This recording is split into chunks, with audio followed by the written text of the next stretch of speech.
እስከዛሬ በጅምርና በግንባታ ያሳየናችሁ ቤቶች ጥንቅቅ ሲሉ ምን ይመስላሉ? እንግባ። ይሄ ነው ሳሎኑ። ፈረስ ያስጋልባል ትክክለኛ ቦታው። ይሁትማ ኪችኑን አያምርም? መኝታ ቤት ከነሙሉ ክብሩና ጥቅሙ። የብስራተ ገብርኤሉ ባለ 14 ፎቅ 95 በመቶ፣ የገርጁ ቅይጥ አፓርታማ 75 በመቶ የተጠናቀቀ ሲሆን ለሱፐርማርኬት፣ ለጂም፣ ለፋርማሲና ለመሳሰሉት የሚሆኑ የንግድ ቦታዎችን ይዟል። የቀሩን ጥቂት ቦታዎች ናቸው፣ በጊዜ ወቁባቸው። የቦሌ ደንበሉ ግንባታም እየተጣደፈ ነው።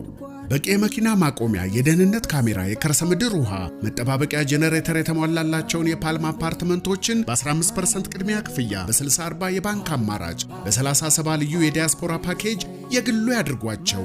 ፓልም ሪል ስቴት መጪዎቹን በዓላት ምክንያት በማድረግ ልዩ ቅናሽ አድርገናል። ማን እንደ ቤት ፓልም ሪል ስቴት።